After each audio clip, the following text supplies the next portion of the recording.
Item ಯಾವುದೇ ಇರಲಿ try ಮಾಡಿ ಆಚಿ ಚಿಕನ್ ಮಸಾಲಾ. ಶಾಸಕ ಹ್ಯಾರಿಸ್ ನಲಪಾಡ್ ಮನೆ ಮೇಲೆ ಇಡಿ ದಾಳಿ ನಡೆದಿದೆ. ಈ ಪ್ರಕರಣಕ್ಕೆ ಸಂಬಂಧಪಟ್ಟಂತೆ ಶ್ರೀಕಿಯ ಹೈಫೈ ಲೈಫ್ ನಿಂದ ನಲಪಾಡ್ಗೆ ಎದುರಾಗುತ್ತಾ ಸಂಕಷ್ಟ. ಶ್ರೀಕಿ ಹೈಫೈ ಲೈಫ್ ಅನ್ನ ಲೀಡ್ ಮಾಡ್ತಾ ಇದ್ದಿದ್ದಕ್ಕೆ ಕಾರಣ ಯಾರು, ಹಣ ಒದಗಿಸ್ತಾ ಇದ್ದಿದ್ ಯಾರು ಅಂತ ಬಂದಾಗ ಇಲ್ಲಿ ಸಾಕಷ್ಟು ಮಾಹಿತಿಗಳು ಬಹಿರಂಗ ಆಗಿದೆ.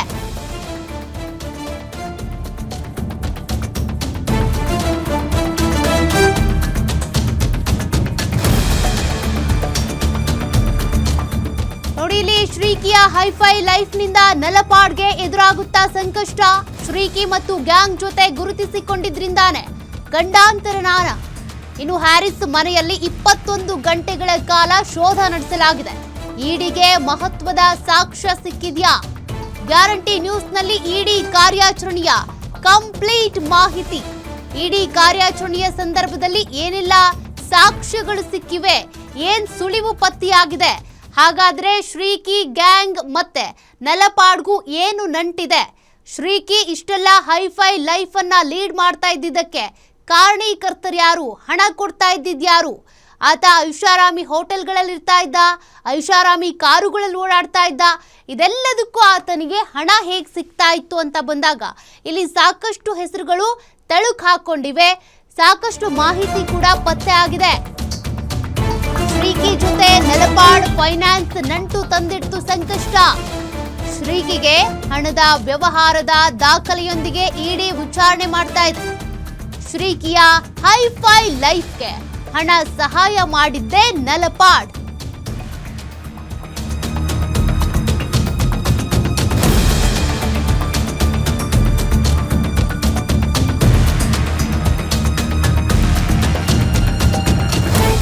ನಲಪಾಡ್ ಶ್ರೀಕಿ ವ್ಯವಹಾರದ ಬಗ್ಗೆ ಸಾಕ್ಷ್ಯ ಪತ್ತೆ ಹಚ್ಚಿದ್ದಾರೆ ಇಡಿ ಅಧಿಕಾರಿಗಳು. 2015-16ರಲ್ಲಿ ನಡೆದ ಪೋರ್ಷೆ ಕಾರ್ ಟೆಸ್ಟ್ ಡ್ರೈವ್ ತಂದಿದೆ ಈಗ ಸಂಕಷ್ಟ. ಅಂದಿನ ಕಾರ್ ಕೇಸ್ನಿಂದ ಇವತ್ತು ಇಡಿ ಇಕ್ಕಳಕ್ಕೆ ಸಿಲುಕಿಸುತ್ತಾ ಗ್ರಾಫ್ ನೋಡಿ. ಕಾರ್ ಕೇಸ್ಗೆ ಸಂಬಂಧಪಟ್ಟಿದ್ದು ಏನಪ್ಪಾ ಅಂದ್ರೆ, ಈ ಹಿಂದೆ ಒಂದ್ಸಲ ಕಾರ್ ತೆಗೆದುಕೊಳ್ಳೋದಕ್ಕೆ ಅಂತ ಹೋದಾಗ, ಶ್ರೀಕಿ ಕಾರ್ ತೆಗೆದುಕೊಳ್ಳೋದಕ್ಕೆ ಹೋದಾಗ ನಲಪಾಡ್ ಕೂಡ ಅವರ ಜೊತೆಗೆ ಹೋಗಿದ್ರಂತೆ. 2015-16ರ ಸಮಯದಲ್ಲಿ ಪೋರ್ಷೆ ಕಾರ್ ಟೆಸ್ಟ್ ಡ್ರೈವ್ಗೆ ಹೋಗಿದ್ದಂತ ಗ್ಯಾಂಗ್ ಲ್ಯಾವೆಲ್ಲೆ ರಸ್ತೆಯ ಸೆಕೆಂಡ್ ಹ್ಯಾಂಡ್ ಶೋರೂಮ್ನಲ್ಲಿ ಖರೀದಿಗೆ ಅಂತ ಮುಂದಾಗಿದ್ರು. ನಲಪಾಡ್, ಶ್ರೀಕಿ, ಡಿಜಿಪಿ ಒಬ್ಬರ ಪುತ್ರ ರಿಷಬ್ನಿಂದ ಪೋರ್ಷೆ ಕಾರ್ ಟೆಸ್ಟ್ ಡ್ರೈವ್ ಮಾಡಲಾಗಿತ್ತು. ಈ ವೇಳೆ ಕಾರ್ನಲ್ಲಿನೇ ಸಿಗರೇಟ್ ಸೇದೋದಕ್ಕೆ ಅಂತ ಶ್ರೀಕಿ ಮುಂದಾಗ್ತಾನೆ. ಆದರೆ ಕಾರು ಕಂಪನಿಯ ಎಕ್ಸಿಕ್ಯೂಟಿವ್ ಹೇಳ್ತಾರೆ ಸಿಗರೇಟ್ ಸೇವನೆ ಮಾಡಬಾರ್ದು ಅಂತ.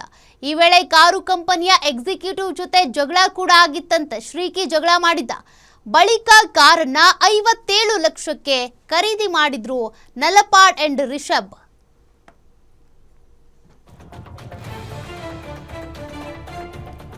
ಮತ್ತಷ್ಟು ಮಾಹಿತಿ ಕೊಡ್ತಾರೆ ನಮ್ಮ senior crime reporter Ajay Kumar. Nalapad ಮನೆ ಬಳಿಯಿಂದಾನೇ ಪ್ರತ್ಯಕ್ಷವಾಗಿ ಹಾಜರಾಗಿದ್ದಾರೆ. ಈಗಾಗಲೇ ಒಂದಷ್ಟು ಮಾಹಿತಿ ಸಿಗ್ತಾ ಇದೆ ಅಜಯ್, ಯಾವ ರೀತಿಯಾಗಿ ಅಂತ ಅಂದ್ರೆ, ನಲಪಾಡ್ಗೂ ಶ್ರೀಕಿಗೂ ಏನ್ ನಂಟಿತ್ತು ಅನ್ನೋದ್ರ ಬಗ್ಗೆ ಸಾಕಷ್ಟು ಅನುಮಾನ ಇತ್ತು. ಆ ನಂಟಿಗೆ ಸಂಬಂಧಪಟ್ಟಂತೆ ಇಡಿ ಅಧಿಕಾರಿಗಳಿಗೆ ಈಗ ಸಾಕ್ಷ್ಯ ಸಿಕ್ಕಿದ್ಯಾ? 2016ರಲ್ಲಿ ಕಾರ್ ಖರೀದಿಗೆ ಹೋದಂತ ಸಂದರ್ಭದಲ್ಲಿ ಆದ ಗಲಾಟೆ ಬೆಳಕಿಗೆ ಬಂದಿದ್ ಹೇಗೆ ಅಂತ?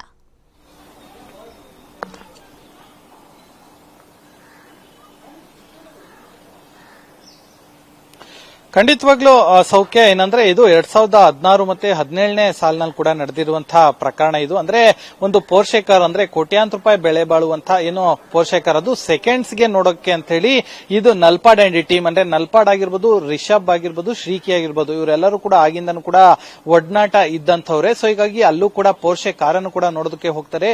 ಹೋದಂತ ಸಂದರ್ಭದಲ್ಲಿ ಟೆಸ್ಟ್ ಡ್ರೈವ್ಗೂ ಕೂಡ ತಗೊಂಡು ಹೋಗ್ತಾರೆ. ಅಂದ್ರೂ ಕೂಡ ಇಲ್ಲೇ ಏನೋ ರಿಚ್ಮಂಡ್ ಸರ್ಕಲ್ ಏನಿದೆ ಆ ಭಾಗದಲ್ಲಿ ಕೂಡ ಹೋಗಿದ್ದಾರೆ ಅನ್ನೋ ಮಾಹಿತಿ ಕೂಡ ಇರುವಂತದ್ದು. ಏನು ಹೋದಂತ ಸಂದರ್ಭದಲ್ಲಿ ಟೆಸ್ಟ್ ಡ್ರೈವ್ಗೆ ಹೋಗ್ತಾರೆ. ಟೆಸ್ಟ್ ಡ್ರೈವ್ ಹೋದಂತ ಸಂದರ್ಭದಲ್ಲಿ ಕಾರ್ನ ಒಳಗಡೆನೆ ಸಿಗರೇಟ್ ಹೊಡೆದು ಆಶ್ ಹೊಡೆಯೋದಕ್ಕೂ ಕೂಡ ಇಲ್ಲಿ ಶ್ರೀಕಿ ಮುಂದಾಗಿರ್ತಾನೆ. ಆಗ ಅದನ್ನು ಕೂಡ ಅಲ್ಲಿರುವಂತ ಎಕ್ಸಿಕ್ಯೂಟಿವ್ ಏನಿರ್ತಾರೆ, ಯಾರೇ ಏನೋ ಟೆಸ್ಟ್ ಡ್ರೈವ್ಗೆ ಹೋದ್ರೆ ಅದನ್ನ ಜೊತೆಗೂ ಕೂಡ ಒಬ್ರು ಅವ್ರ ಕಡೆಯವರು ಕೂಡ ಬಂದಿರ್ತಾರೆ. ಯಾಕಂದ್ರೆ ಕಾರನ್ನ ವೇಗವಾಗಿ ಓಡಿಸುವಂತದ್ದು, ಅಪಘಾತ ಆಗುವಂತದ್ದು ಈ ರೀತಿಯಾಗಿ ಆಗತ್ತೆ ಅಂತ ಹೇಳಿ. ಸೊ ಹೀಗಾಗಿ ಆ ಸಂದರ್ಭದಲ್ಲಿ ಕೂಡ ಆತ ಆಶ್ ಹೊಡೆದಿರ್ತಾನೆ. ಅದನ್ನ ಸರ್ ದಯಮಾಡಿ ಇಲ್ಲಿ ಆಶ್ ಎಲ್ಲ ಹೊಡಿಬೇಡಿ, ಯಾಕಂದ್ರೆ ಇನ್ನು ಕೂಡ ಕಾರ್ ಸೇಲ್ ಆಗಿಲ್ಲ ಅಂತ ಹೇಳಿ. ಸೊ ಹೀಗಾಗಿ ಆ ಒಂದು ಮಾತಿಗೆ ಇವರು ನಿನ್ಗೆ ಎಷ್ಟು ಬೆಲೆ ಬಾಳತ್ತೆ ಈ ಕಾರು ಹೇಳು, ನಾವು ಈಗಲೇ ತಗೊಳ್ತೀವಿ ಅಂತ ಹೇಳಿ ಆಗ ಏನು ನಲ್ಪಾಡ್ ಅವರೇ ಈ ಒಂದು ಕಾರನ್ನ 57 ಲಕ್ಷ ಕೊಟ್ಟು ಖರೀದಿ ಮಾಡ್ತಾರೆ. ಅಂದ್ರೆ ಇವರ ಒಂದು ಏನು ಫೈನಾನ್ಸ್ ಸಾಕಷ್ಟು ಸ್ಟ್ರಾಂಗ್ ಇರ್ತಾರೆ ನಲ್ಪಾಡ್. ಸೊ ಹೀಗಾಗಿ ಇವತ್ತು ಕೂಡ ಅವರಿಗೆ ಸಂಕಷ್ಟ ಆಗಿರುವಂತದ್ದೇ ಇದು. ಅಂದ್ರೆ ಈ ರೀತಿಯಾಗಿ ದುಂದು ವೆಚ್ಚವನ್ನ ಮಾಡುವಂತದ್ದು ಮತ್ತೆ ಇಂಥ ಫ್ರೆಂಡ್ಸ್ ಅಂದ್ರೆ ಶ್ರೀಕಿ ಅಂತಹ ಒಂದು ಫ್ರೆಂಡ್ಸ್ ಇರುವಂತದ್ದೇ ಇವತ್ತು ಕೂಡ ನಲ್ಪಾಡಿಗೆ ಸಂಕಷ್ಟ ತಂದಿದೆ ಅಂತಾನು ಹೇಳ್ಬೋದು. ಸೊ ಹೀಗಾಗಿ ಅವತ್ತು ಕೂಡ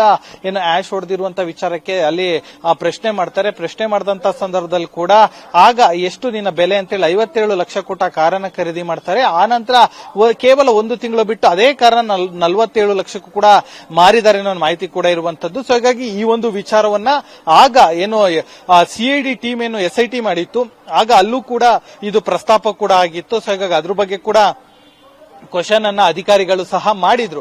ಸೊ ಈಗ ಈ ರೀತಿಯಾದಂತಹ ವಿಚಾರಗಳಿಂದನೇ ಈಗ ಶ್ರೀಕಿ ಅಂತ ಒಂದು ರಾಯಲ್ ಲೈಫ್ ಅನ್ನ ಲೀಡ್ ಮಾಡುವಂತ ವ್ಯಕ್ತಿಗಳು ಅಂದ್ರೆ ಕೇವಲ ಒಂದು ಆಶ್ ಹೊಡೆಯೋದಕ್ಕೋಸ್ಕರ ಸಿಗರೇಟ್ ನ ಕೋಟ್ಯಾಂತರ ರೂಪಾಯಿ ಕಾರ್ನೊಳಗೆ ಆಶ್ ಹೊಡೆಯುವಂತದ್ದು ಇದು ಎಲ್ಲವೂ ಕೂಡ ಇಲ್ಲಿ ನಲ್ಪಾಡಿಗೆ ಸಂಕಷ್ಟ ಇವತ್ತು ತಂದಿಡ್ತಾ ಅನ್ನೋ ಒಂದು ಅನುಮಾನ ಕೂಡ ವ್ಯಕ್ತ ಆಗ್ತಾ ಇರುವಂತದ್ದು. ಇದು ಕೇವಲ ಒನ್ ಆಫ್ ದ ಎಕ್ಸಾಂಪಲ್ ಅಷ್ಟೇ. ಇನ್ನು ಈ ಒಂದು ವಿಚಾರಕ್ಕೆ ಸಂಬಂಧಪಟ್ಟ ಸಾಕಷ್ಟು ಎಕ್ಸಾಂಪಲ್ ಇದೆ. ಈಗ ರೈಡ್ಗೆ ಸಂಬಂಧಪಟ್ಟಂತೆ ಬೇರೆ ಬೇರೆ ವಿಚಾರಗಳಿದೆ. ಅದೆಲ್ಲವನ್ನು ಕೂಡ ಈಗಾಗಲೇ ಇಡಿ ಅಧಿಕಾರಿಗಳು ಕೂಡ ಮಾಡಿರುವಂತದ್ದು.